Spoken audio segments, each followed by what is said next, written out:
Combien de fois as-tu perdu du temps et de l'énergie à penser à quelque chose qui ne dépendait pas de toi? Un retard qui t'a irrité, un message qui n'est jamais arrivé, ou une décision qui était entre les mains de quelqu'un d'autre. Tu revis la scène 1000 fois. Tu t'épuises, tu te frustres, mais rien ne change, parce que cela n'était pas sous ton contrôle. C'est précisément là que naissent la confusion, l'anxiété et cette sensation de paralysie intérieure. Mais lorsque tu diriges ton attention uniquement vers ce qui est réellement entre tes mains, quelque chose de puissant se produit, la clarté. Avec un esprit concentré sur ce que tu peux vraiment faire, tes actions deviennent plus justes, plus fermes et plus efficaces. Le stoïcisme nous enseigne exactement cela. Il nous apprend à entraîner notre regard pour voir avec netteté, et à choisir la voie la plus sage face à la vie. Quand tu apprends à faire confiance à ta propre capacité d'agir, l'indécision et l'inaction cessent d'être des obstacles. Elles perdent leur pouvoir sur toi. Dans cette vidéo, je vais te montrer cet exercice stoïcien que tu peux commencer à appliquer dès aujourd'hui. Des étapes simples, pratiques, qui s'intègrent naturellement à ton quotidien et qui ont le pouvoir de te rendre, en silence, ce dont tu as le plus besoin. Le contrôle. Le contrôle de ta vie. Si tu veux commencer cette transformation maintenant, écris dans les commentaires, « Aujourd'hui, je choisis de me concentrer sur ce que je peux contrôler ». Ce geste symbolique est le premier entraînement pour libérer ton esprit du poids de ce qui ne dépend pas de toi, et pour placer ton énergie exactement là où elle fait la différence. Avant la première leçon, je te demande seulement 2 choses. Aime cette vidéo et abonne-toi à la chaîne. Maintenant, c'est parti. Numéro 1. Remporte les petites batailles avant qu'elles ne se transforment en guerre. Les petites déceptions du quotidien sont comme des piqûres de moustiques. Une seule est désagréable, mais plusieurs à la suite peuvent te laisser épuisé, irritable et vidé de ton énergie. La vérité, c'est que nous ne tombons pas toujours à cause de grandes tragédies, mais à cause de ces petits malaises qui s'accumulent jour après jour. Le défi est précisément là, ce ne sont pas les grands drames qui nous font vaciller, mais l'addition silencieuse de ces contrariétés répétées. Le retard du métro, le message qui ne reçoit jamais de réponse, l'application qui annule ton trajet au moment même où tu en as le plus besoin. Ce n'est pas la gravité du problème qui détruit ta paix intérieure, mais la répétition incessante de ce problème dans ton esprit. Le stoïcisme nous invite à regarder ces situations autrement. Au lieu de laisser l'irritation grandir jusqu'à s'emparer de ton humeur, tu peux apprendre à l'observer avec lucidité. L'émotion surgit, mais c'est toi qui choisis de l'alimenter ou de l'affaiblir. C'est là toute la clé, non pas nier ce que tu ressens, mais apprendre à réguler tes réactions. Car si tu y réfléchis bien, presque tout ce que nous appelons aujourd'hui un problème aurait été considéré, à une autre époque, comme un luxe. Un retard de 5 minutes n'est rien comparé à ceux qui mettaient des jours entiers pour atteindre une destination. Attendre une réponse n'est rien face à une époque où une lettre mettait des semaines à traverser l'océan. Tu ne vis pas une tragédie, tu fais face à des inconforts.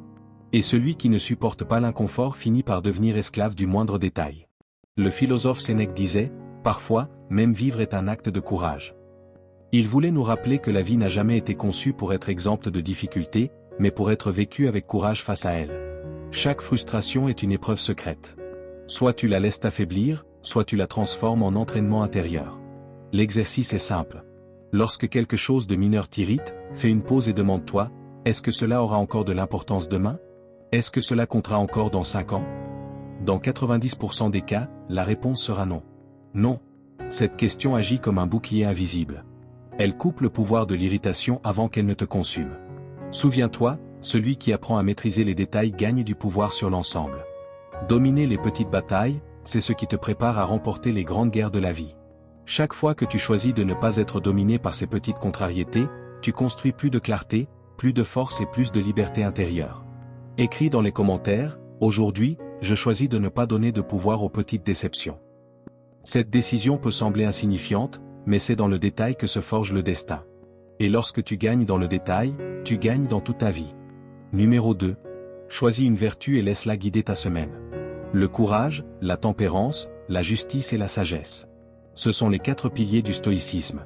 Marc Aurèle, l'empereur stoïcien, disait, « Si quelqu'un trouve quelque chose de plus précieux que ses vertus, qu'il le montre. Pour ma part, je ne connais rien de meilleur. » Et voici le secret. Changer ta vie en silence ne consiste pas à annoncer au monde ce que tu vas faire, mais à pratiquer, jour après jour, dans la discrétion, l'une de ces vertus, jusqu'à ce qu'elle devienne une part de ce que tu es. Imagine commencer par le courage. Le courage n'est pas de parler plus fort que les autres, ni de faire semblant d'être invincible. Le courage peut se trouver dans le simple fait de sortir du lit quand la tristesse pèse lourd. Dans le fait de regarder dans les yeux une personne que tu aimes et de dire une vérité que tu évitais depuis longtemps. Dans l'aveu d'une erreur et la demande de pardon, même lorsque l'orgueil te pousse au silence. Le courage, c'est aussi envoyer enfin ce CV que tu gardais enfoui au fond de toi. C'est prendre ce rendez-vous que tu repousses par peur du diagnostic. C'est dire non lorsque tout le monde attend que tu dises oui. Le véritable courage a rarement des spectateurs, mais c'est lui qui, en silence, change la direction de ta vie. Pendant la semaine de la justice, l'entraînement se manifeste dans des choix petits, mais puissants. Rendre la monnaie qu'on t'a donnée en trop, même lorsque personne ne s'en apercevrait. Donner le crédit à celui qui le mérite au travail, même si cela signifie partager les applaudissements. Traiter avec respect le serveur, le gardien, le chauffeur, des personnes que beaucoup ignorent, mais qui méritent autant de dignité. Et dans les moments plus décisifs, la justice peut être de ne pas rester silencieux face à ce qui heurte tes valeurs. Être juste, c'est ne pas trahir ce que tu sais, au fond de toi, être juste. Pendant la semaine de la sagesse, l'entraînement se joue dans le rythme de ton esprit. La sagesse, c'est écouter plus que parler. C'est prendre du recul pour voir une situation sous un autre angle. C'est retenir sa langue avant de prononcer une parole qui ne pourra jamais être reprise. La sagesse peut aussi consister à réserver 20 minutes. 20 minutes pour un livre qui élargit ta vision, pour apprendre auprès de quelqu'un de plus expérimenté, ou pour réfléchir en silence à tes propres erreurs. La sagesse n'apparaît pas soudainement. Elle se construit dans le silence de celui qui observe, réfléchit, et n'agit qu'ensuite. Et durant la semaine de la tempérance, l'entraînement se trouve dans les limites. Une limite dans l'assiette, lorsque l'anxiété cherche à contrôler ton appétit. Une limite dans les dépenses, lorsque le désir crie plus fort que la raison. Une limite dans le temps, lorsque le travail envahit tout et que tu oublies que le repos fait aussi partie de la vie. La tempérance, c'est regarder ces chaussures qui te plaisent tant en vitrine et te demander, en ai-je réellement besoin maintenant, ou est-ce que j'essaie simplement de combler un vide? C'est éteindre ton téléphone pour dîner calmement, sans distraction. La tempérance te rappelle que tu n'as pas besoin de tout, seulement de ce qui a du sens. Celui qui apprend à se modérer découvre que l'essentiel est largement suffisant. Chaque vertu est comme une graine plantée en silence. Tu n'as pas besoin d'en parler à qui que ce soit, car le fruit apparaît de lui-même, plus de fermeté, plus de clarté, plus d'équilibre. Et lorsque ces graines grandissent en toi, l'insécurité perd de sa place, et ce qui demeure, c'est une vie guidée par des valeurs que rien ne peut effacer. L'exercice est simple, choisis une vertu et vis-la pleinement cette semaine. Nul besoin de l'annoncer, ni de te justifier. Pratique simplement. Car les changements qui transforment vraiment ne s'exhibent pas. Ils fleurissent en silence et éclairent tout ce qui les entoure. Numéro 3. Fais une révision quotidienne. Combien de fois arrives-tu à la fin de la journée avec l'esprit épuisé, sans vraiment savoir pourquoi? Les heures ont passé, tu as couru, répondu à des messages, géré des pressions. Et pourtant, au moment de te coucher, tu ressens comme un goût d'inachevé. C'est comme si tu vivais chaque jour en pilote automatique, en accumulant pensées et émotions sans jamais t'arrêter pour les mettre en ordre. C'est précisément à ce moment-là que surgissent la confusion mentale, l'anxiété et cette sensation persistante d'être en dette envers toi-même. Sénèque conseillait qu'à la fin de chaque journée, nous cherchions un endroit calme pour réfléchir. Que ai-je mal fait? Que ai-je bien fait? Qu'aurais-je pu faire autrement? C'est un exercice simple, mais capable de changer silencieusement le cours de ta vie. Cette pratique n'est pas nouvelle. Au XVe siècle, Ignace de Loyola l'appelait l'examen quotidien. Aujourd'hui encore, psychologues et spécialistes du développement personnel le confirment, prendre quelques minutes pour revoir sa journée est l'une des habitudes les plus puissantes pour se connaître soi-même.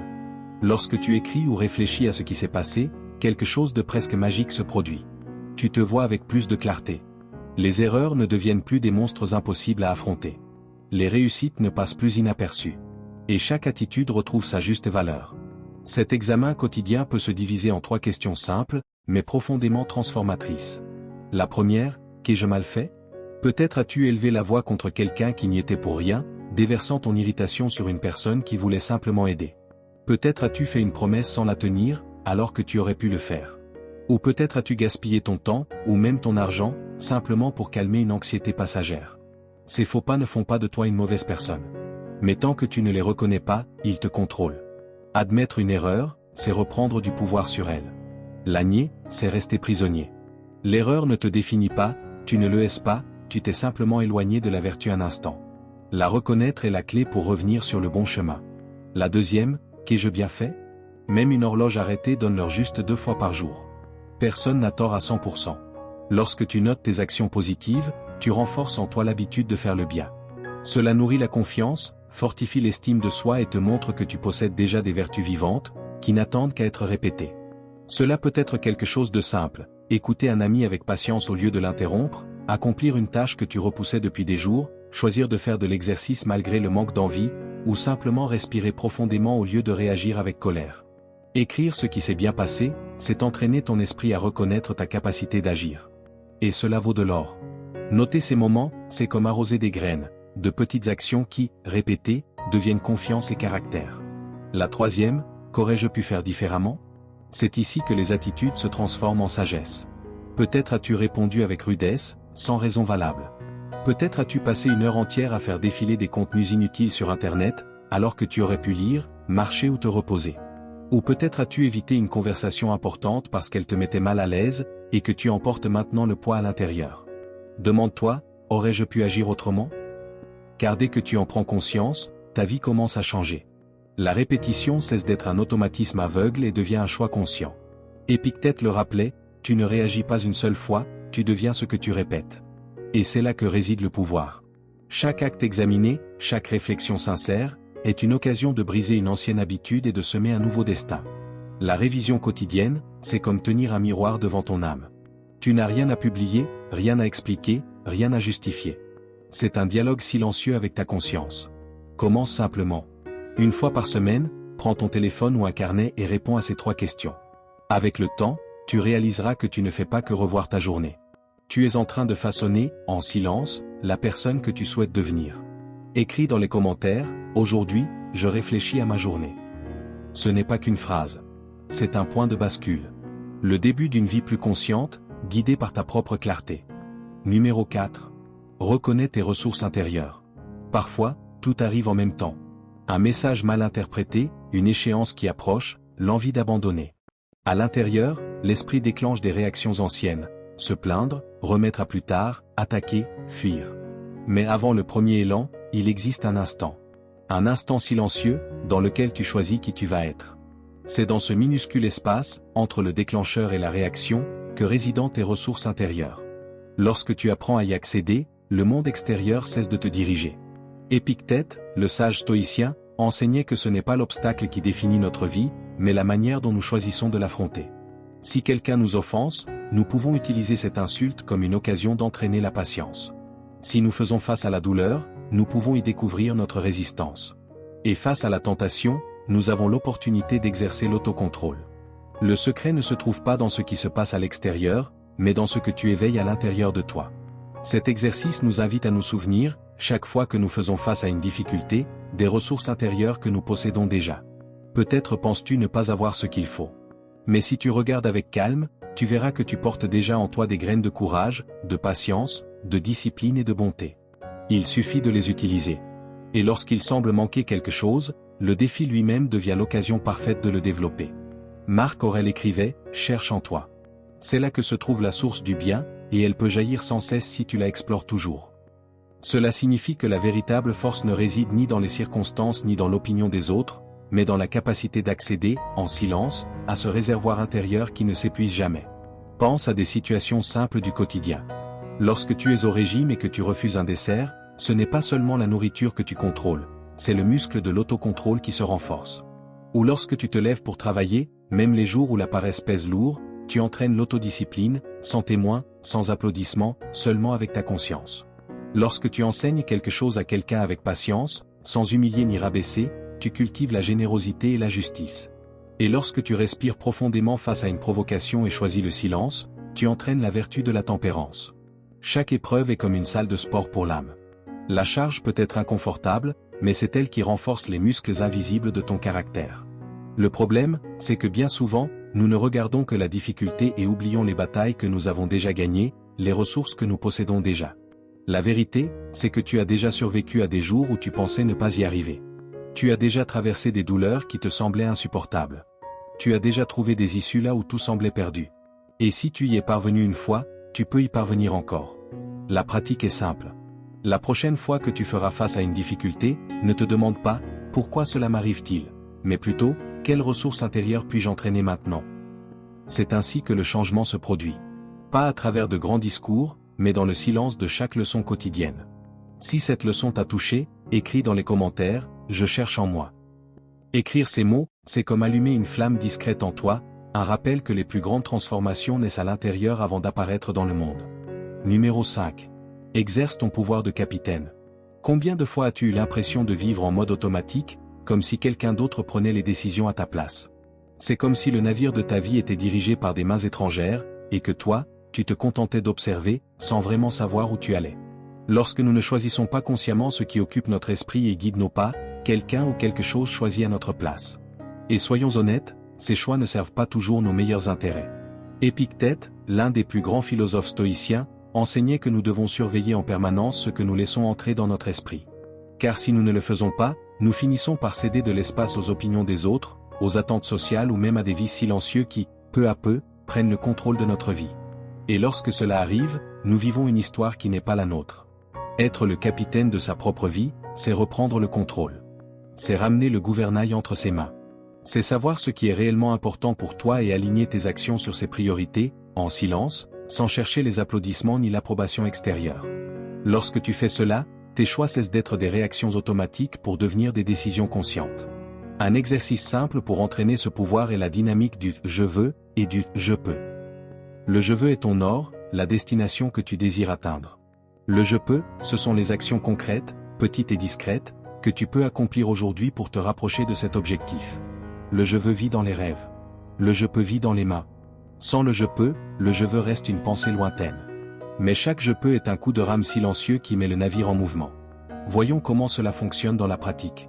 Dans ta santé, par exemple, tu peux te dire « je veux avoir plus d'énergie et perdre du poids ». Je peux monter 2 étages par les escaliers pendant que les autres prennent l'ascenseur. Je peux préparer mes repas moi-même 2 fois par semaine, en économisant des calories et de l'argent. Je peux refuser le dessert après le déjeuner, même lorsque tout le monde autour de la table insiste, juste un petit morceau de plus.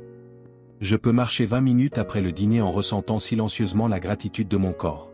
Dans ta carrière, si ton je veux est d'obtenir une promotion. Je peux accepter un projet que personne ne voulait, en faisant preuve d'initiative. Je peux étudier 30 minutes par jour pour améliorer mes compétences. Je peux frapper à la porte de mon supérieur et lui demander « Que puis-je améliorer ?» Je peux remplacer 1 heure de distraction par 1 heure de concentration totale sur une tâche importante. Dans tes relations, si tu veux plus de proximité avec ton enfant. Je peux éteindre mon téléphone à l'heure du dîner et le regarder dans les yeux. Je peux m'asseoir par terre pour assembler le jouet qu'il me demande depuis si longtemps. Je peux lui demander ce qui a été important pour lui dans sa journée et l'écouter vraiment, sans précipitation. Dans ta vie financière, si tu veux économiser pour un voyage. Je peux cuisiner à la maison un vendredi soir au lieu de commander à l'extérieur. Je peux vendre un vêtement ou un objet oublié dans un placard. Je peux mettre de côté une somme fixe, même modeste, et la laisser grandir mois après mois. Rends-toi compte de ceci, le je veux rêve de la destination, mais c'est le je peux qui met le bateau en mouvement. Sans action, le désir reste une simple idée. Avec l'action, il devient un chemin. Marc Aurèle écrivait dans Les Pensées pour moi-même, cesse de parler de ce que doit être une bonne personne, et sois en une. Il en va de même pour nos objectifs. Cesse de parler uniquement de ce que tu désires et commence à agir comme quelqu'un qui vit déjà ce choix. La pratique est claire. Aujourd'hui, définis un je veux et 3 je peux à mettre immédiatement en action. Fais-le en silence, uniquement avec toi-même, et observe comment ta vie commence à retrouver une direction. Si cette leçon a résonné en toi, écris dans les commentaires. Je suis le capitaine de ma vie. Ce geste symbolique est un rappel puissant que, à chaque décision consciente, tu reprends le gouvernail et choisis le cap de ta propre traversée. Numéro 6. Pratique le détachement émotionnel et matériel. Pense à quelque chose que tu considères comme indispensable. Cela peut être une douceur après le déjeuner, les heures passées à faire défiler les réseaux sociaux, ou même cette habitude de relire un message 10 fois avant de l'envoyer, par peur du jugement. Peut-être s'agit-il aussi d'un vice qui semble inoffensif, le café en excès, la cigarette sociale du week-end, ou le besoin de vérifier tes notifications toutes les 5 minutes. Maintenant, imagine vivre sans cela pendant quelques jours. Au début, c'est inconfortable, comme si tu renonçais à ton bonheur. Mais en réalité, tu es en train d'entraîner l'une des plus grandes libertés qui existent, le pouvoir de l'autocontrôle. Ce que tu appelles confort peut être précisément ta prison.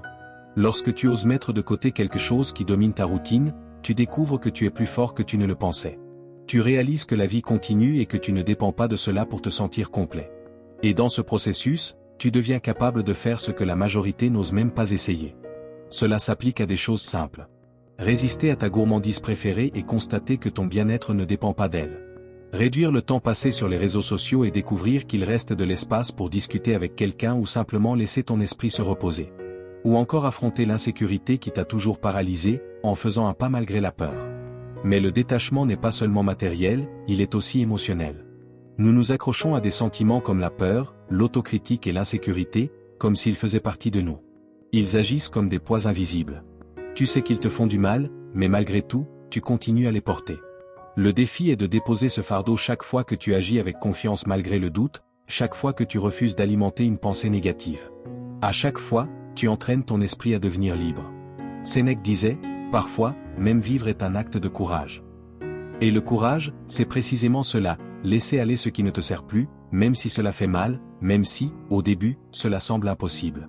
Ce défi ne consiste pas seulement à résister à une habitude. Il s'agit de te libérer des chaînes qui freinent ta croissance. Il s'agit de quitter ce qui te fait du mal, de lâcher ce qui t'entrave pour faire de la place à ce qui peut te transformer.